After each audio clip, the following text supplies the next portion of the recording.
and welcome to Connecting Conversation with Family Fuse, where we connect with members of the community to gain insight on how to build a better future for all. I'm Jaydlin Spooner, and today we are talking with Jonas Worth, the Director of Partnerships and Development at the You Can Play project. Good morning, Jonas, and thank you for joining us. Good morning. Thanks for having me. Of course. So just to start things off, can you tell me a little bit about the history of You Can Play and what your role is with the organization, what it looks like, that kind of thing? Mm-hmm. So You Can Play started out of a tragic event, actually, with the death of Brendan Burke, and the family members, particularly Patrick Burke and a few of our founders, wanted to do something to honor his legacy, because Brendan had just taken the brave decision to come out. He was a university hockey player and starting to do a little bit more advocacy work to create awareness and more inclusion, primarily in hockey spaces, but in sports in general.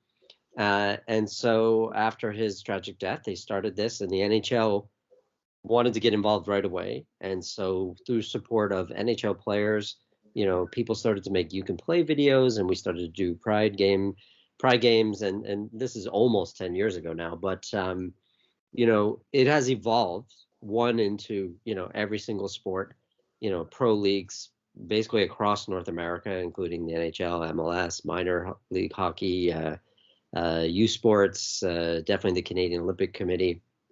And what we do primarily is we try to make sports spaces safer for the LGBTQ community, whether that is a locker room, whether that's a fan space, whether it's a recreational space, even grassroots level sports. And so our product has grown, but the philosophy and the legacy of Brendan is still pretty much the same. If you can put on the Canada shirt and you're good enough, and you can play, then you can play. And that message still resonates in everything that we do, whether it's young people in hockey or NHL players.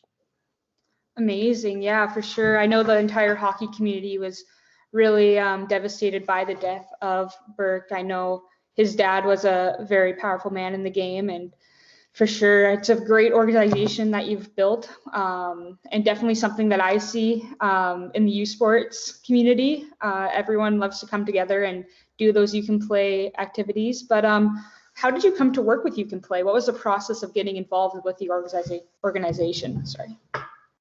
For me, it's really interesting because I've been a university assistant coach and head coach, and then athletic director for about 16 years. And that was my primary role. I mostly spent time with U Sports and CCA organizations before moving down to the States to take on some NCAA roles. And I was just accidentally, I met some people at the NHL at some Pride games in New York. And we talked about what we were doing on university campuses down there in the area of diversity and inclusion in sport. And so I had some interesting experiences at a few NHL games down there, and they weren't good. And so I wrote to one of my new friends at the NHL executive level, and I just said, hey, we're doing this at the university level. I've had experience with teams in the past where if you're able to provide an environment where people can bring their true self to the sport experience, whether that's as a coach or a fan, people are going to want to go back. People are going to want to be a part of that. And so I think this could work for the NHL. And before I know it, the NHL was calling me up and saying, hey, there's this job that You Can Play, and we'd like you to take it. And so it was a very unusual path to You Can Play, because I think there's some amazing diversity, equity, and inclusion experts out there in the field of sport. But my background in coaching and, university athletics leadership is valuable in the sense that I've been in that environment and I've had some success implementing these inclusive policies all across the board. Whether you're talking about LGBTQ inclusion, the question of race, social class, indigenous identity. And, that's what makes this work so exciting, because now I've been able to see the challenges from both sides and actually look at those solutions. So I've been here almost exactly 2 years now, and specifically working with Canadian partners as well as, NHL and other soccer products. And it's been a fantastic journey. That's amazing to hear. So we know the importance of inclusion in sport and how it can really bring together people that may not have joined sport otherwise. But what does it really look like in the sporting community in reference to fans, players, ownership, stuff like that? In any organization, whether it's in sport or beyond, if people are not able to bring their true self to a meeting, to any sort of collaboration, they don't perform as well, right? And inclusion in sport definitely has that angle to it, because sports people are always thinking about performance, right? You play to win the game.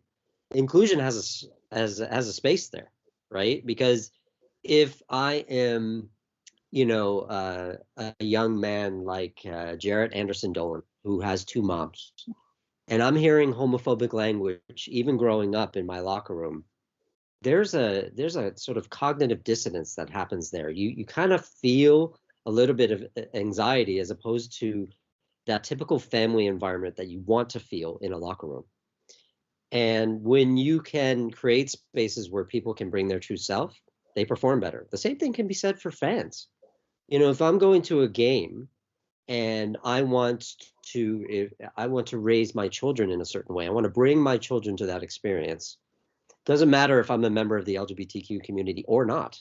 If I hear homophobic, sexist, racist language, I don't want to go back. That doesn't reflect the values of sport. That doesn't reflect the values of sport that we try to teach university athletes like yourselves, so they can then excel in group environments outside of sport after their experience is over as an athlete. And the same thing goes for fans. So I think, that part of inclusion, whether you're talking about in the arenas, in the stands, or in the locker room, is really important. But we also see the power of sport and leaders in sport to influence positive social change, right? Or social development. And we've seen, social justice movements in sport become all that more powerful in the last 12 months. And I think we don't need our sports leaders to become inclusion experts for them to say, hey, this is important and this is not acceptable behavior anymore. And even if you are experiencing this level of bullying on Twitter from an anonymous account, this isn't the norm, and we are able to stand for it. And I think that's the double faceted way that sport has a role to play in this fight for diversity, equity, and inclusion. For sure, that's very well said. I completely agree.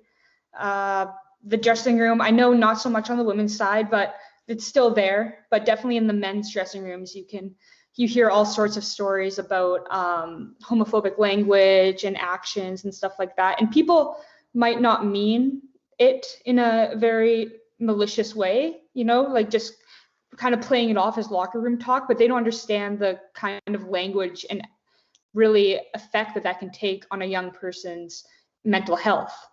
So being mindful of that is very important. And I think it definitely starts with a culture change in the dressing room and in how people talk and reference LGBTQ players. So kind of shifting towards the mental health aspect, what has the You Can Play project seen in the relationship of mental health in sports, especially when exclusion is factored in? I know you touched on it, but have you seen kind of that mental health aspect really factor into inclusion, just so that people can kind of hear about what effects it really has on a player or a fan? Well, absolutely, because we've seen through research, a number of research, whether it's here in Canada or abroad, the impact that being in an inclusive environment has on LGBTQ teenagers, for example. Never mind participation in sport, because as soon as if you want to talk about attrition in teenage sport populations, it's threefold for the LGBTQ community, typically because they're not growing up in inclusive environments. And on the flip side, when we talk to young people who have been able to bring their true self, who've been able to be open with their teammates about who they are, and because of their upbringing, because they had parents who were able to support them in being open about their true identity, they tend to have less issues in the areas of mental health. And let's also give space to discussing how the stigmas attached to talking about mental health have decreased, and we're still working on that, right? We see programs like we have in Canada, like Bell Let's Talk, and sometimes there's controversial ways of working those programs in, but ultimately what we're saying is like, these are things that we need to address. These are things that we need to address in sport and beyond, and being aware of that and the impact of that. You talked about language. You talked about the concept of impact versus intent. Even in the women's locker rooms that I've worked in, when people say something that is casually homophobic, let's use a really common one. Oh, that's so gay. If I don't say something in that moment as a coach, as a colleague, such as, what do you mean by that? Right? If I don't say something at that point, then it might resonate negatively and have a harsh impact on the player who maybe identifies as a gay person, right? And they might be coming from a space where they had no intent to harm their favorite colleague, their favorite teammate, but the impact is still there. And that's why we have to, when we're looking at language, we always have to analyze impact versus intent, whether you're talking about microaggressions, whether you're talking about casual homophobia, and those do have an impact on an athlete, both conscious and subconscious, right? A player who might be maybe not open to their teammates, but comfortable at home, right? Who's at least be able to be an openly, a gay person at home, might still suffer from that, even though they say they don't. And so looking at, the impact of our language on mental health in the area of inclusion is getting easier to address, but it's still something that we have to address all the time, because as a university coach, I have probably had to intervene with a player, whether it was men's sports or women's sports, every year for the last 16 years. It's not really changed, because a lot of times people don't realize even the language that you're using is homophobic, and that is something that we're constantly addressing, and something we're now addressing more and more in our training programs with You Can Play. Yeah, that's awesome that you guys are taking that initiative against these sort of microaggressions, because they do run deeper than a lot of people know. And I think that really shows in the stats that I found on your website that says that 24% of LGBTQ plus youth say that they play a school sport, compared to 68% of all youth.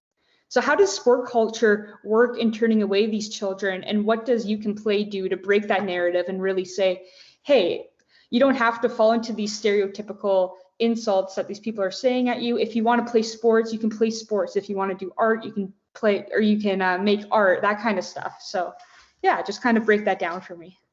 Well, first and foremost, sport from a youth level, from the very young ages, is very gendered. And because it's so gendered, like, we don't have a lot of examples of, non-gendered sports leagues for ages 5 to 12. We're getting there. There are huge social benefits to having, everyone play together from 5 to 12. But for now, because you have under 5 boys and under 5 girls separated, they immediately become breeding grounds for toxic masculinity on the men's side in particular. And sometimes later in life, that can lead to copycat behavior even on the women's side. So that's one of the issues that I think we're going to start to see some changes in. People are going to start to realize that, ultimately, when you're in the development phase, ages 5 to 12, especially when there's no physiological differences, there are actual social benefits to integrating that. And that's something that is really important to address. And then thinking about beyond toxic masculinity, looking at behaviors in sport. I said to a player, we were talking about emotional control, and I said to a player, I was like, you don't go to your grandma's house and scream horrible language to her, but the moment you step on a soccer field or the ice, it's okay to scream and yell. So some of the normalized behaviors that we have in sport are entrenched in sport culture and sport history. But in reality, if you look at the people who play at the highest level, they don't typically have those behaviors. And so it's making those connections between the top product, the where everybody wants to be, even though less than 1% of us will make it there. What makes them a success? It's not that they use homophobic language. It's not that they scream and yell, right? And so it's making those connections that I think we're just starting to get some progress there. And so if we start to copy the highest level and the highest level of performance, where usually when somebody has an outburst, they have to apologize for it and say it's a mistake. And usually they pay for it in terms of the results, right? You don't see a lot of examples of people losing their minds and then they win the game. It's very, it's pretty consistent outcomes with people who have emotional control, who then become winners. People who use inclusive language, people who create family environments in their locker room. Nobody ever lifts the Stanley Cup and says, "Oh, I hate all my teammates. Oh, I don't feel I can be my true self here." No, they always talk about how they can be themselves in the locker room, and they're, this is part of a family, and that is the environment we're looking to replicate starting from the young age. It's never too soon to start talking about inclusion in sport. And that's why I think some of these developments that we have with getting rid of gender are going to be really fantastic. Yeah, I completely agree. Just kind of moving towards even more of the inclusion question. What has the You Can Play project experienced with the intersectionality of racism and homophobia in sports? That's a fantastic question that I think people like George Larac will be able to answer for you. Because we talk all the time about the importance of developing allies and the journey of allyship, right? It's not a noun, it's an action, it's a verb. And we don't have enough openly gay players in the NHL or the NFL, or there's only in North America there's only one openly gay man in men's professional soccer right now. And so we are sort of in an environment where we have to rely on allies, and the skills of allies and allyship, they work across the board when you're talking about underrepresented groups in sport. So a lot of the crossover between and this came up especially last year when we were talking about how we can support the Black Lives Matter movement in sport, how we can address issues of social class, indigenous identity. In different parts of Canada, you have really strong, influential newcomer to Canada populations that are not necessarily well represented in our national teams. How do we address that? And so these skills that we develop for LGBTQ inclusion at the base level, respect and accountability, getting comfortable being uncomfortable, ceding the space, leveraging your privilege and your power, those work for every variety of allyship that you can think of. And so whenever we do trainings, whenever we teach people, we say, hey, think about, this is a skill that applies to everything that you do in the sport community, not just for you doing a pride night. This applies across the board. And when you can be even a coach of teenagers who's respectful of other people's first language, social class, race, ethnicity, religion, everything, you're going to provide a more inclusive environment where people will excel and perform better. Yeah, I couldn't agree more. You mentioned privilege, and I know some people have kind of the wrong idea of what privilege is, whether it's white privilege, straight privilege, and just kind of how can you kind of sort of take ownership of that privilege, acknowledge that you have it, and how can you use that privilege to open up the world of sports for everyone? And I think, like you said, it starts in the dressing room with just taking accountability for your own words and your teammates' words, but how can you really use that privilege? Well, first and foremost, I think because privilege is becoming a dirty word and an offensive term that you label someone, people have to stop taking offense, right? So, like, from appearances, I look like the most privileged sector in Canadian society, right?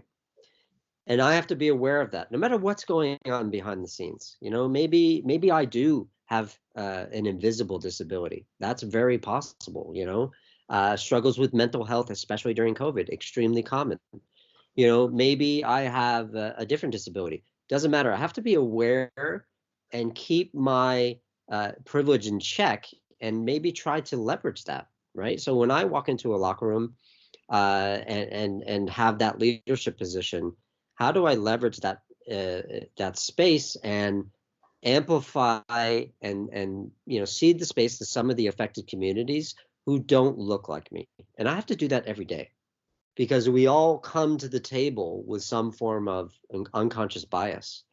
And when you become an adult and when you get into these leadership positions, you have to be able to keep that in check. And it's something you have to reference every day. And you have to continue to work at it every day. And honestly, it's the things that you do when no one's looking that actually matter the most.